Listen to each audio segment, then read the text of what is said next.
অপদার্থ বলে মনে হচ্ছে। পুলিশের চাকরি করা সত্ত্বেও নির্বোধের মতন হাত গুটিয়ে বসে আছি। আর ওদিকে ওদিকে একটার পর একটা অন্যায় চলছে। আমি কিছু করে উঠতে পারছি না। উপর মধ্যে কন্টিনিউ প্রেশার আছে, অথচ আমার কাছে তার কোনো উত্তর নেই। নিজেকে হোপলেস মনে হচ্ছে। ও গড, একটা কোনো ক্লু দাও আমাকে, যাতে ওই শয়তানটাকে ধরতে পারি। একটা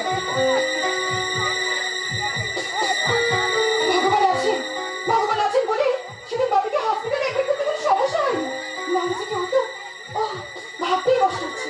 কিন্তু মামা কোথায় গেল? আমাকে এই থানায় আসতে বলে এখন নিজেরই বার্তা নেই। ওই তো ওনাকে দেখে অফিসার বলে মনে হচ্ছে। ওনাকে জিজ্ঞেস করুন। শুনছেন? হ্যালো, আমাকে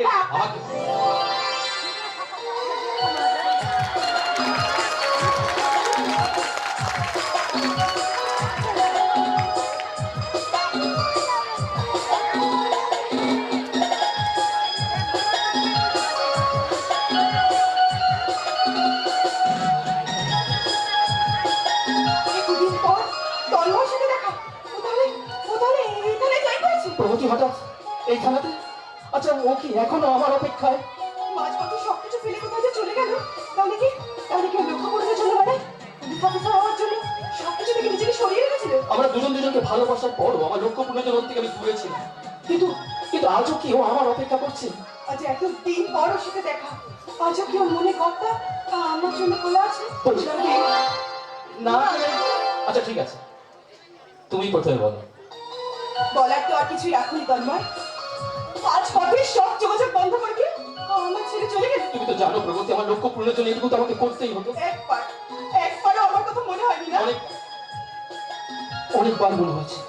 তোমার থেকে দূরে ছিলাম ঠিকই, কিন্তু মন থেকে দূরে চলে যাইনি। আজও তোমারই আছি সেই প্রথম দিনের মতো। তাহলে এই থানা জয় করার পর থেকে ওর করণী কেন? বিশেষ করে থানায় জয়েন করার পর থেকে না কাজের চাপে হয়ে ওঠে। আজ এই লক্ষ্য নিয়ে আমি থানায় জয়েন করেছিলাম, সেই লক্ষ্য পূরণের জন্য মরিয়া হয়ে উঠেছি। হ্যাঁ প্রগতি, আপনাদের চাল আমাদের রাষ্ট্রীয় পৃষ্ঠে জড়িয়ে পড়েছে। এই যুব সমাজে ওকে খুন ধরাচ্ছে। আর আমরা কিছু করে উঠতে পারছি না। আমি কিছু করে উঠতে পারছি না। আমি মামার মুখে অনেকটাই শুনেছি জানো, কিন্তু সকলে মিলে যদি স্টেপ নাও তাহলে থেকে সলিউশন হবে। মশাই সমাজে পুরো চেপে ধরছে, সব অঙ্গ কর্মী হয়ে যাচ্ছে। আর আমার কাছে একটা কোনো ক্লু নেই, কোনো পাচ্ছি না। তুমি এটা কি করবে তন্ময়? সমস্ত ডিপার্টমেন্ট তো চেষ্টা করছে, শুধু তুমি। শুধু আমি অনেক চেষ্টা নিতে না, বারবার আমাকে আমার থেকে হতো। কিন্তু বিশ্বাস করে এখানে জয়েন করার পর থেকে আমি চেষ্টা কোনো ত্রুটি করিনি, কিন্তু কোনোভাবে ওই মাথাটাকে টেনে বার করে আমি আনতে পারছি না। তাই কি তোমার একা? তুমি ছাড়াও তারা আরো অনেক অফিসার আছে, তাদের যখন একটু মাথা ব্যথা নেই তখন তুমি কেন শুধু প্রগতি, তুমি এই কথা বলছো? হ্যাঁ, কলেজে পড়ার সময় তুমি আমার ইন্সপিরেশন ছিল, আর তুমি বলছো আমি পিছিয়ে আছি। আচ্ছা প্রগতি, বলো তো এই সমাজের প্রতি কোনো দায়বদ্ধতা নেই, নিজের বিবেক মনুষ্যত্বের প্রতি কোনো কর্তব্য নেই, শৃঙ্খলা পরায়ণ হবার যে শপথ নিয়ে এই পুলিশের চাকরিটা নিয়েছি সেটা এত সহজে মিথ্যে করে দেবো? দায়িত্ব কর্তব্য থেকে আমি তুমি পিছিয়ে আসতে বলছি না তন্ময়। তুমি যেটা করতে চাইছো সেটা শুধু কঠিনই নয়, অসম্ভব। মানি না। এই পৃথিবীতে কোনো কিছু অসম্ভব নয়, তাই যে কোনো অসম্ভবকে সম্ভব করার জন্যই আমি এই পুলিশের চাকরিটা নিয়েছি। বার করে আনার জন্যই আমি এই পুলিশের চাকরিটা নিয়েছি। ওই জানো অপরাধী জয়টাকে সরিয়ে দেওয়ার জন্যই আমি এই পুলিশের চাকরিটা নিয়েছি। প্রগতি, টাকা উপার্জন করে যদি আমার প্রধান লক্ষ্য হতো, তাহলে মানুষের সমাজে কোন মানুষের চামড়াটা আমি গায়ে লাগিয়ে নিয়ে ওই নেতা মন্ত্রীদের পায়ের তলায় গিয়ে পড়ে থাকতাম, তাতে হতো অনেক টাকা রোজগার করতে পারতাম। কিন্তু এই মানুষেরা আমার কপালে গৃহীত দালালের তকমা। তোমার ন্যায় নিষ্ঠার জন্যই আমি তোমায় ভালোবেসেছি তন্ময়। তোমার আদর্শ বারবার আমাকে তোমার কাছে হাঁটতে বাধ্য করেছে। কিন্তু মাঝে মাঝে ভয় হয় জানো, আজকে সমাজটা যেভাবে পাপের চক্রান্তে গ্রাস করেছে, তাতে তোমার যদি কোনো ক্ষতি হয়ে যায় দ্বিতীয়বার আমি যে আর তোমাকে হারাতে পারবো না তন্ময়। আমি জানি কিন্তু বলো, আমার এই চরিত্র যদি কখনো বেঈমানের কালো কালিতে ডুবে যায়, সেই কালি মুছে দিয়ে আমায় কাছে টানতে পারবে তো? নাকি আমার চোখে চোখ রেখে কথা বলতে পারবে? প্রগতি, সমুদ্রের চলে ঘর বেঁধে কি ভাঙার ভয় করলে চলে না। শুধু আইনের পোশাকধারীরা নয়, এই সমাজকে পরিষ্কার করতে হলে আমাকে, তোমাকে আর এই সকলকে একসাথে লড়তে হবে। আমি জানি, কিন্তু বাপের হঠাৎ করে শরীরটা খারাপ করার পর থেকে না নিজের মনটাকে কেমন যেন বোঝাতে পারছি। ওরে বাবা, এই তো আমি চলে এসেছি। আর উপরে ভগবান, তার উপর বিশ্বাস রাখো, দেখবে সব ঠিক হয়ে যাবে। সব ঠিক হয়ে যাবে কিরে মা? জামাইবাবু এখন আগের চেয়ে অনেকটা সুস্থ আছে। স্যার আপনি হ্যাঁ রে, আমি হাসপাতালে গিয়ে ডাক্তারদের সাথে কথাবার্তা বলে একেবারে নিশ্চিন্ত হয়ে তারপর থানায় আসলাম। তুমি সত্যি বলছো বাবা? আর চিন্তার কোনো কারণ নেই তো? না রে মা, চিন্তার কোনো কারণ নেই, তবে কি জানিস একটা যন্ত্রণা ক্রমশ আমার বুকের মাঝখানটায় চিন চিন চিন চিন করছে। বিদ্যাসাগর কলেজ, বিদ্যাসাগর কলেজটা দিনের পর দিন যেভাবে ড্রাগসের আতুর ঘর হয়ে উঠেছে, তাতে করে ওই নব্য প্রজন্মটা না শেষ হয়ে যায়। আচ্ছা স্যার আমরা পারি না অন্য চক্রান্তগুলো ভেঙে চুরমার করে দিতে, ভেঙে চুরমার করে দিতে কালো হাতগুলোকে। তোর ময় এখন আর এই সাধারণ মানুষগুলো না পুলিশকে ভয় পায় না, কেন জানো? তার কারণ বড় লোকেরা টাকার চড়ে এই গোটা সভ্য সমাজটাকে করে রেখেছে তাদের শখের নাচমহল। তারা যেমন ইচ্ছে তেমন টাকা ছড়িয়ে দিচ্ছে, আর সাধারণ মানুষের চোখের সামনে একটা অদ্ভুত রকমের তামাশা চলছে। তাহলে কি দরকার? তাহলে কি দরকার? তাহলে কি দরকার পোশাক পরা? তাহলে কি দরকার মাথার পিঠে অসুখ স্তম্ভ দেওয়া? তাহলে কি দরকার শপথ গ্রহণের? যেখানে সমাজে রক্তহীন পরাধীনতার শিকলে বাঁধা, সেখানে ন্যায় বিচার পাওয়া তো শুধুই কুয়াশার মতো। তোর ময় আমিও না একদিন তোমারই মতন একজন কর্তব্যপরায়ণ পুলিশ অফিসার হয়ে এই ডিপার্টমেন্টে জয়েন করেছিলাম, কিন্তু কি করবো বলো, অপরাধের কারো অক্টোপাসটা আমাকে আসতে পৃষ্ঠে বেঁধে ফেলেছে। তোর ময় আমি যে চেষ্টা করেও কিচ্ছু করতে পারছি না। তোর ময় আমি যে কোনোদিন চেষ্টা করলেও এই সিস্টেমটাকে বদলাতে পারবো না। তাহলে একটা কোনো শরীর জড়িত থেকে আসতে হবে। তুমি এখন বাদ দাও। শোন মা, মানে আমি চাই যে তোর দিদির বিয়ের সঙ্গে সঙ্গে তোর বিয়েটাও সেরে ফেলতে। মামা, ওরে মা, আমি যে তোর মামা রে মা, সেই জন্য তো তোর ভালো মন্দ সুখ দুঃখ সবকিছু দেখার দায়ভার যে আমারই। এক মিনিট, একটু ফোন এসছে। হ্যালো, বলছি স্যার। ওকে স্যার, আমি 20 মিনিট স্যার। ওকে ওকে ওকে স্যার, আমি আমি আমি 15 মিনিটের মধ্যে ঢুকছি স্যার। ওকে ওকে স্যার, ওকে ঠিক আছে স্যার, রাখছি স্যার। আমি ফাইনালি ঢুকছি স্যার। ওকে ওকে ঠিক আছে স্যার, রাখছি। Tanmoy, yes sir. তন্ময়, আমাকে এক্ষুনি একবার ডিএম অফিসে যেতে হবে। তুমি বরং এক কাজ করো, তুমি প্রগতিকে তোমার গাড়িতে করে ওকে বাড়িতে ছেড়ে দিও। আর হ্যাঁ, ভালো কথা, তোমার সঙ্গে যে বিষয়টা নিয়ে আমার কথাবার্তা বলবার ছিল সেটা বরং আমরা ওভার দ্য ফোন আলোচনা করে নেবো, ঠিক আছে? চলে চলে না।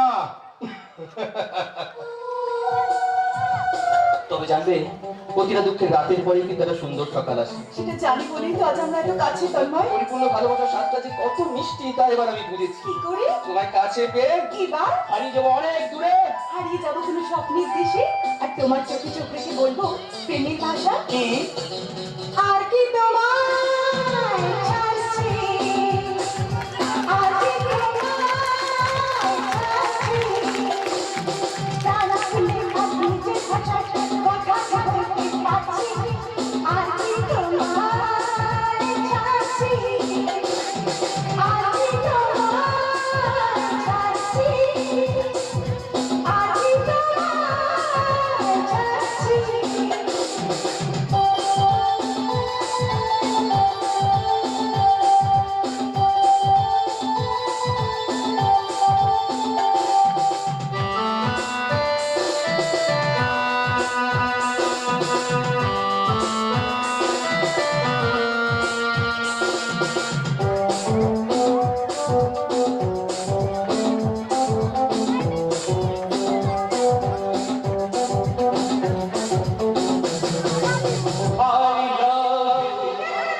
ইংরেজি গান বাংলায় বলো। আমি তোমাকে ভালোবাসি, ও তোমার কাছে সরে আসি। আমি তোমাকে ভালোবাসি। ও দেখো প্রাণ খুলে হাসি। আরে আমার সঙ্গে এই হম সঙ্গে ভাই জীবন জুয়াতে হাসি। আর কি তোমায় ছাড়ছি। আমি তোমায় ছাড়ছি, আমি তোমায় ছাড়ছি। তারা শুনে নিজের ভাষায় কথা বলতে পারছি, আর কি তোমায় ছাড়ছি, আর কি তোমায় ছাড়ছি, আর কি তোমায় ছাড়ছি।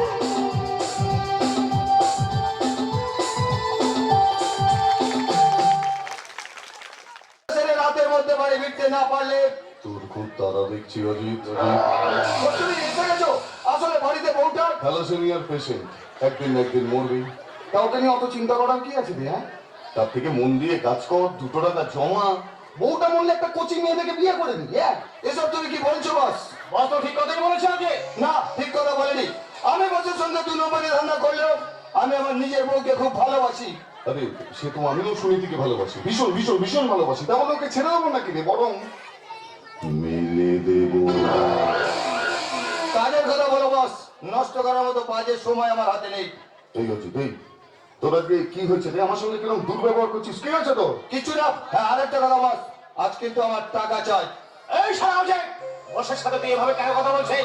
যা সত্যি তাই বলছি, আর তাছাড়া আজ আমার মাথার ঠিক নেই। আচ্ছা আচ্ছা আচ্ছা আচ্ছা আচ্ছা, ঠিক আছে ঠিক আছে, সব ঠিক হয়ে যাবে, অত চিন্তা করিস না। এই বিলু, মালটা দিয়ে দে যা। রাজি 10 কেজি আছে, বিদ্যাসাগর কলেজে জিএস রবিনের বাড়িতে আজ রাতে মালটা তুই পৌঁছে দিয়ে আসবে। আর পৌঁছে দিয়ে তুই বাড়ি চলে যাবি, তোর প্রাপ্য টাকাকে পিলু গিয়ে দিয়ে আসবে। যা চলে যা। না বস, সেটা হচ্ছে না। এর আগেও তুমি পিলুকে দিয়ে টাকা পাঠাচ্ছি বলে টাকা পাঠাওনি। আজ কিন্তু আমার হাতে হাতে এক্ষুনি টাকা চাই, আর তা না হলে না হলে এই কাজটা আমি করতে পারবো না।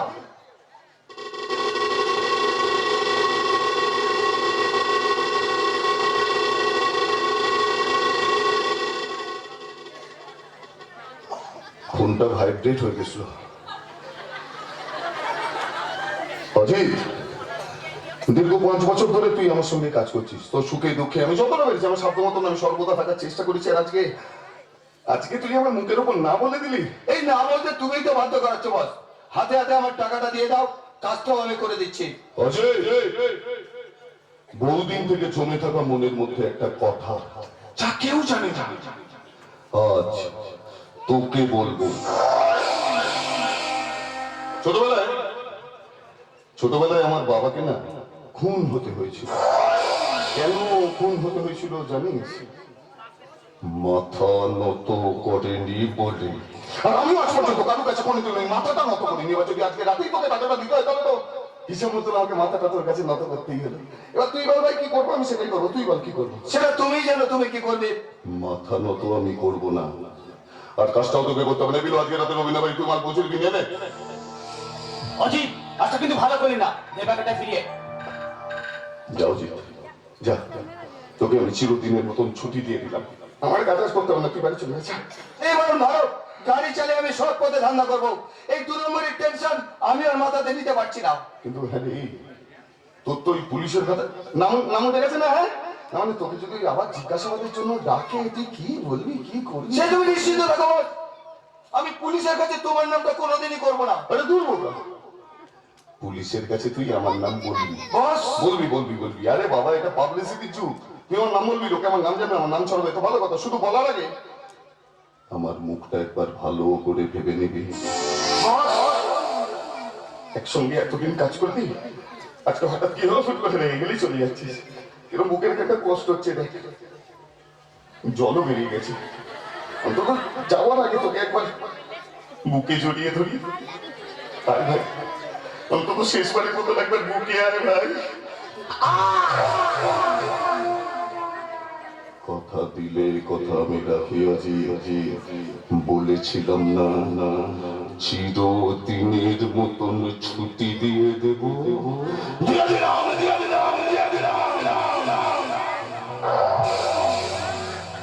এ তুমি কি করলে বস? দুরন্ত এক্সপ্রেসের মতন ছুটছিল। ট্রেনের ফিস প্লেটটা খুলে ট্রেনটাকে থামিয়ে দিলাম। বস, পেলো, আমার কথাই হবে শেষ। আমার কথা হচ্ছে, কথা বলবে, আমি তার এই অবস্থায় করবো, মনে রাখে। এই অন্ধকার জগতে আসার জন্য একটা বিশাল সিঁড়ি আছে, কিন্তু এই জগৎ থেকে বেরোনোর কোনো রাস্তা নেই। এছাড়া অজিতের টাকার প্রয়োজন ছিল, টাকা পেলে যে কোনো কারো কাছে মুখ খুললি তো, তাই তো মালটাকে। বস, এই বডিটাকে নিয়ে এখন কি করবে? আমি তো যা করার করে দিয়েছি, আমি আর কি করবো? এবার যা করার কালকে সকালে পুলিশ করবে। চল পালাই।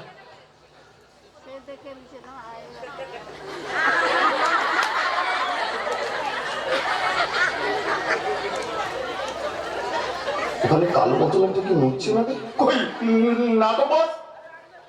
নয় না, এই যে মাসিমা, আমি সহজের মুখে শুনলাম তুমি নাকি ভীষণ নাড়ু টাড়ু বানিয়েছো। তোকে এটা খাওয়ালেই হবে, আমায় দেবে না? বলে যাও না, আমি কিন্তু তোমার বৌমা। না না, বলিনি রে মা, বলিনি। তাই তো কোকাকে দিয়ে তোকে ডেকে পাঠালাম। তা হ্যাঁ রে মা, কোকার মুখে শুনলাম তোর মা বাবা নাকি তোদের বিয়ের দিন সব ঠিক করতে শুরু করেছে, কিন্তু কিন্তু কিন্তু কি মাসিমা, দেখ এখনো পর্যন্ত আমি তোর বাবার সঙ্গে দেখা করলাম না, এমনকি তোর বাবার সঙ্গে কথাও বললাম না। ওনারা কি ভাবছেন বলতো? কেউ কিচ্ছু ভাবছে না, সবাই জানে তো তুমি অসুস্থ। এই দেখ মা, অসুস্থ বলতেই কথাটা মনে পড়ে গেল। আচ্ছা তোর বাবাও তো অসুস্থ ছিলেন, এখন কেমন আছে? এখন মোটামুটি ঠিকই আছে, আর কোম্পানি চেয়ারে বসে সব নিজেই সবকিছু সামলাচ্ছে, বাকি টাকা রেস্ট নিচ্ছে। তাই নাকি? হ্যাঁ মাসিমা, তোমার ছেলে বলে বলছি না তো, সহজটা এত সুন্দরভাবে সবকিছু সামলাচ্ছে না, তাতে বাবা খুব খুশি হচ্ছে জানো।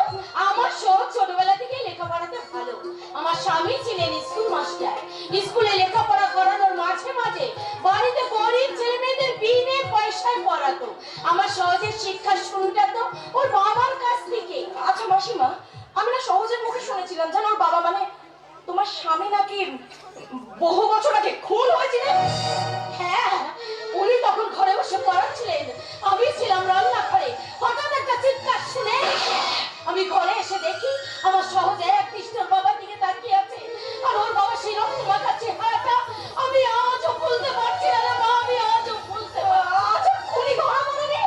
না, তবে খুন করে পালিয়ে যাওয়ার সময় আমি খুনিকে দেখে ফেলেছিলাম। আমি বলছি দেখো, ওই কথায় আছে না, বাপ বাপকেও ছাড়ে না, ওই খুনি একদিন ঠিক ধরা পড়বে। ঈশ্বরটাও তাই করেন, তাই যেন করে। হ্যাঁ, কিন্তু আমার ছেলে কোথায়? খোকা এখনো বাড়ি ফেরেনি। আমি এসে গেছি মা। আরে শুনিনি কতক্ষণ? এই কিছুক্ষণ হলে এসছি, মাসিমার সঙ্গে একটু গল্প করছি না। হ্যাঁ। এই খোকা, হ্যাঁ। তুই যখন এসেই পড়েছিস তখন আমার শুনেছি মার সঙ্গে একটু গল্প করতে বল। আমি চট করে মন্দিরে পুজোটা দিয়ে আসি, আজ বৃহস্পতিবার কিনা তাই। ও। আর আমার নাড়ু দেবো না দেবো, আমি মন্দির থেকে ফিরে এসে তোদের দুজনকে একসঙ্গে নাড়ু দেবো, আর তোকে তোকে তো আমি দুটো বেশি দেবো। ভালোই হচ্ছে, সাবধানে যেও মা। একটা খুশির খবর আছে। খুশি খবর তাড়াতাড়ি বলো, আমার আবার ধৈর্য খুব কম। বলো। এই সব সময় কেন তোকে বলবো? শোনো, আগামী মাসে 24 তারিখ গোধূলি লগ্নে ঠাকুর মশাই আমাদের বিয়ের ডেট ফাইনাল করে ফেলেছে। সত্যি? সত্যি সত্যি সত্যি দিন সত্যি বলছি। বাপি একটু সুস্থ হলে বাপি মা নিজে এসে তোমার মায়ের সঙ্গে কথা বলবেন। এই যে আমার তো নিজের কানকে বিশ্বাস হচ্ছে না, বলেছে না আমি জেগে জেগে স্বপ্ন দেখছি জানো। আমারও তো একই অবস্থা মশাই।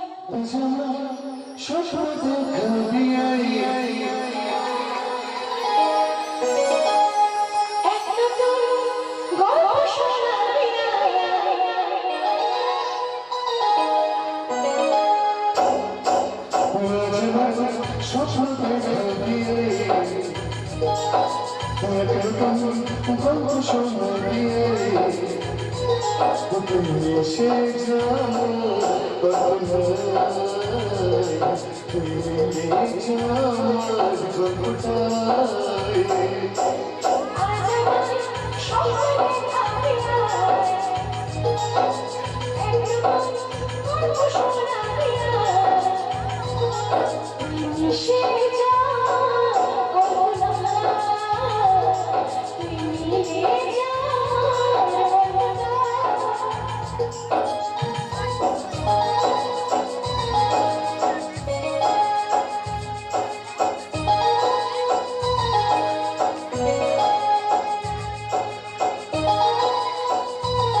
আমি তো এই বাড়িতেই কাজ করি, আপনি ছত্রিশগুলি কর্তা এবং সবাই তো এই বাড়িতেই থাকে।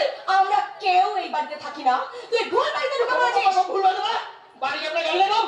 ও মাই গড, ওরে আমার গাড়িটা তো আমার কলেজের সামনে রাখা থাকে রে, কোন দিন আমার কলেজ থেকে আমার বাড়ি ভেবে ঢুকে পড়বি? তাহলে সত্যি আপনার বাড়ি নয়? না। তাহলে এটা গাদার বাড়ি, মনে করতে নেই।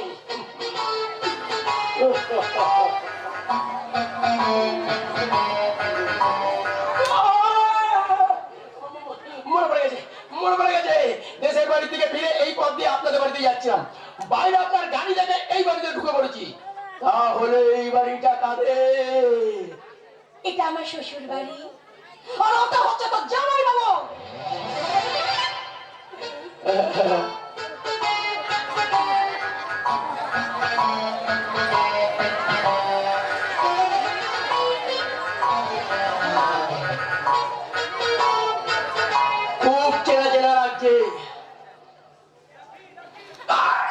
চিনি না ভাই, চিনি না।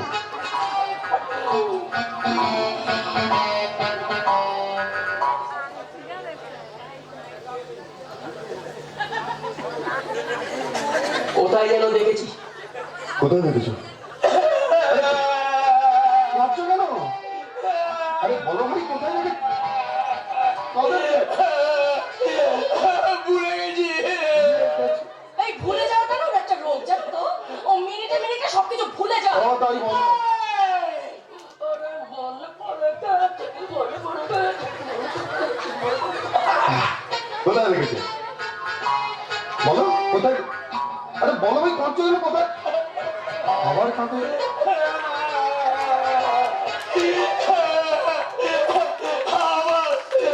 আবার ভুলে গেছি। এই তুই এখান থেকে যা না রে, আমরা একটু গল্প করবো।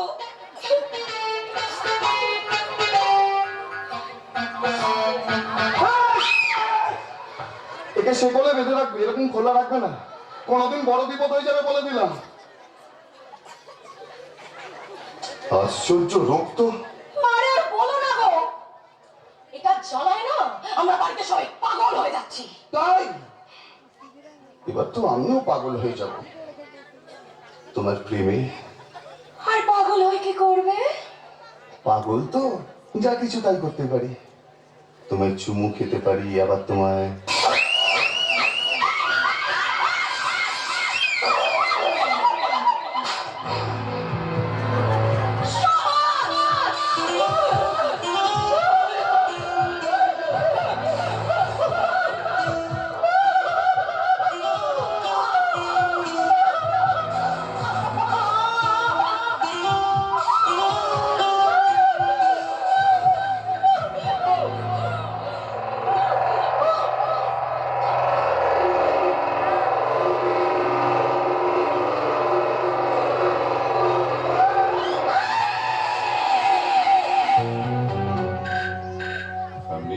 কাশ্মীর যাবে বলছিলে না?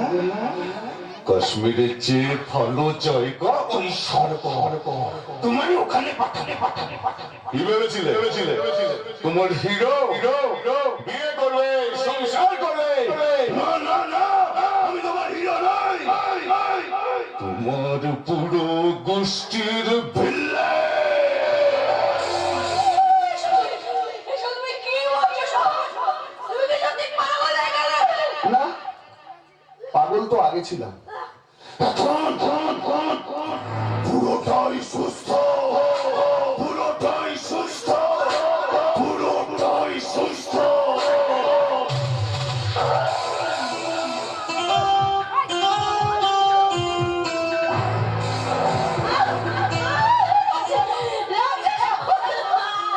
আমারও তো লাগছে, তবে তোমার কষ্ট লাগছে আর আমার ভালো লাগছে, ভালো লাগছে, ভালো লাগছে। কেন করছো আমার সাথে? এরকম কি ক্ষতি করেছি আমি? ক্ষতি তুমি করনি, করনি, করনি। করেছে তোমার বাবাই। সূর্য প্রতাপ চ্যাটার্জি।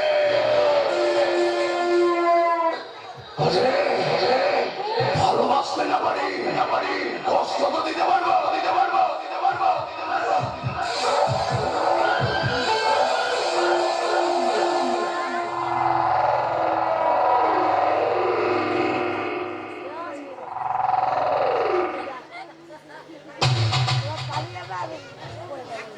কিলু হয়ে গেছে বস। হ্যাঁ হয়ে গেছে। আচ্ছা ডেড বডিটা নিয়ে কিনা ওই রেল লাইনের ধারে ফেলে দে। আচ্ছা এমন ভাবে ফেলবি মনে হয় যেন ট্রেনে কাটা পড়েছে। চা ঠিক আছে বস। এই 1 মিনিট দাঁড়া, এনে বাইরের গাড়িটা আছে, এনে চাল। গাড়িটা নিয়ে গিয়ে মল্লিক বাজারে বেশি দিই, ওখানে তো ওই চোরাই গাড়ি কেনে বেচা হয়। যা পাবি সব তুই নিয়ে নিয়ে যা। ঠিক আছে বস। এই 1 মিনিট।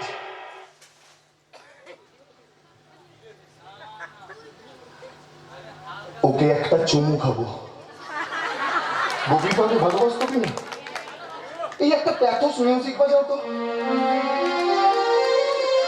না না না না না না, দূর বাবা, এরকম নয়। দূর। এমন বাজাও যাতে বুকের ভিতরে এসে লাগে।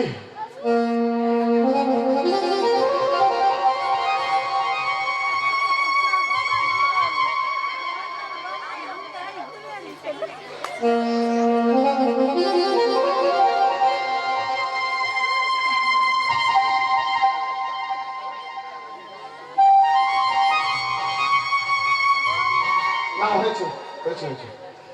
এবার ওই ভিলেনের পিছনে পিছনে যেটা যায় ওটা বাজা। রোম সাম্রাজ্য যখন ধ্বংস ছিল তখন সম্রাট নিরো বাজাচ্ছিল বেহালা। আর চ্যাটার্জি বংশ যখন ধ্বংস হবে আমি বাজাবো বাঁশি, কিন্তু আমার বাঁশিটা দিত। এই বাঁশি শুনে ওকে পটিয়েছিলাম, বুঝলিস? বাঁশি শুনতে শুনতেই স্বর্গে যায়। মরার পরেও কি মিষ্টি লাগছে।